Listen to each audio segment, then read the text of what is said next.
One of the bigger selling titles from Vinegar Syndrome in the recent sale was the Thriller box set. It was a hefty price. It comes with a couple of cuts of the movie. It's 4K, it's Blu-ray.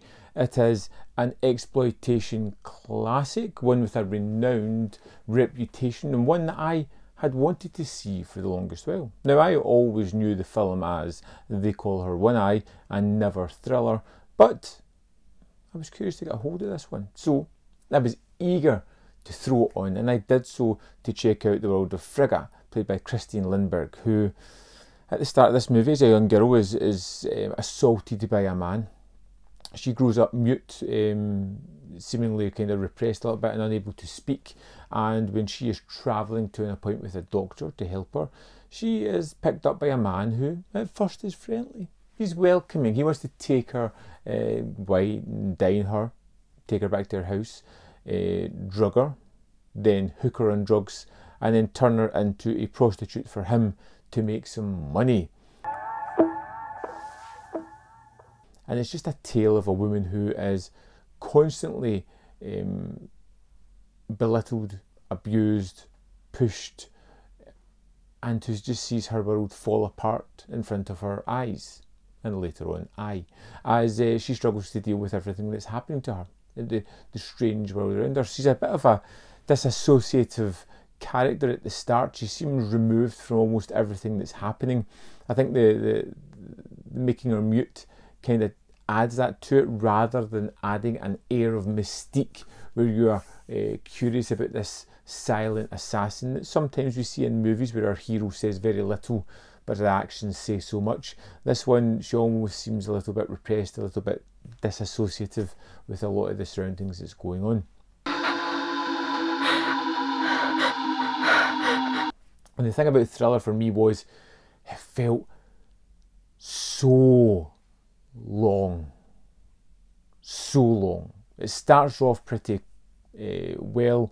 I was on board with the story, but the more it went on, the longer it took. Now, the subtitle for this one is A Cruel Picture, and it is cruel. It's cruel to make you watch something that's so tedious as this, but it's also cruel in what happens to the main character. It's drawn out, where in other exploitation movies like I Spit in Your Grave, you get an assault, you get the revenge. It's kind of more drawn out, the more subjugation and the more drawn out. It isn't sort of a once impactful assault. It is something that takes over a period of time. It is the wearing down of barriers. It is the breaking of someone. Ain't nobody got time for that. Now, I can understand that on one hand, and the other hand, I'm like, boring. Can we get to something fun? Because I'm used to my exploitation movies being quick-paced, of being violent, of having that kind of cathartic nature of utter carnage and chaos and just getting to it quickly. But it takes so long to get there.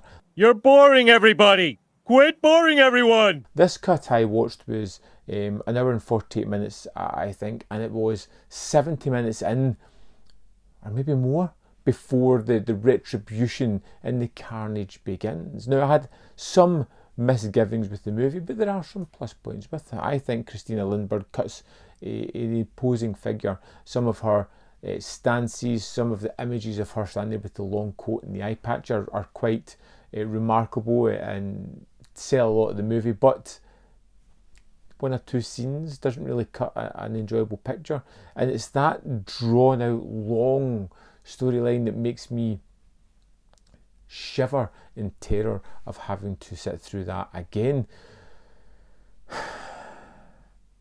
There's a moment where Frigga discovers that her parents have died.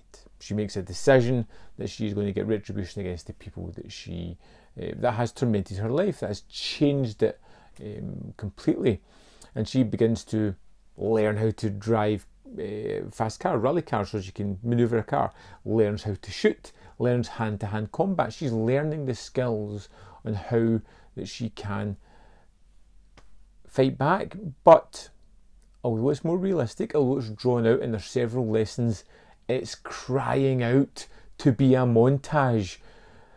Gonna need a montage. Ooh, it takes a montage.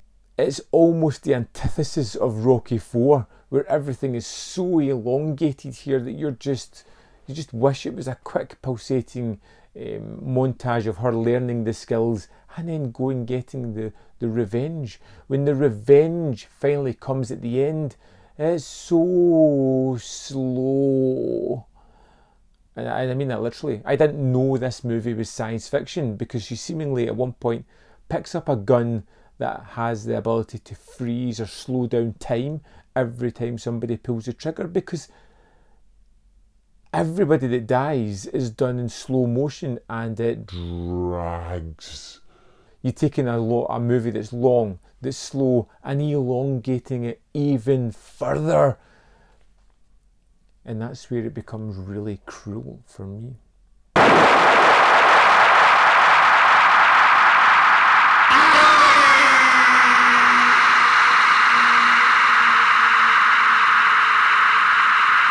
What the heck is going on here? I wanted to like Thriller. I was geared up to enjoy it, to sit down and be marvelled at it. But I just found it to be so tedious. It was tedium in personification in film format. I found that the hardcore inserts was unnecessary. They just didn't need to be there. I got the gist of what was happening. I didn't need to see one of the most hairiest rectums on the planet doing what it was doing. It was unnecessary. I can understand it's there to kind of sell the movie a little bit, to shock, but in this day and age, it's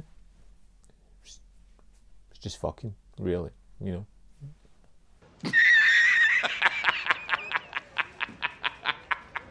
know. Thriller for me, no,